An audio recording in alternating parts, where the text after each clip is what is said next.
നിങ്ങൾക്കറിയാമോ, കടലിനും നമ്മളോട് പലതും പറയാനുണ്ട്. കാലത്തിൻ്റെ ഗതികളനുസരിച്ച് അത് മാറി മറിഞ്ഞിരിക്കും. നിശബ്ദരായി നിങ്ങൾ പലപ്പോഴും അത് കേട്ടിട്ടുണ്ടാവും, ഇനിയും കേൾക്കും. കാലം അങ്ങനെയാണ്, പലതും പറയാതെ പോകും.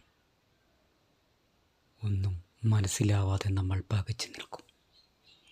അപ്പോൾ മനസ്സിലാകും, എന്തൊക്കെയോ പറയാനുണ്ടെന്ന്, കേൾക്കാനുണ്ടെന്ന്. ഇതാണ് പ്രകൃതി.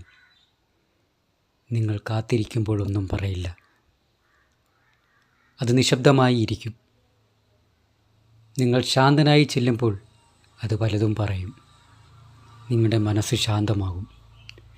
പലതിനും ചോദിച്ച ചോദ്യങ്ങൾക്ക് നിങ്ങൾക്ക് ഉത്തരം കിട്ടും. അങ്ങനെ ആ കാലവും പ്രകൃതിയും കടന്നു.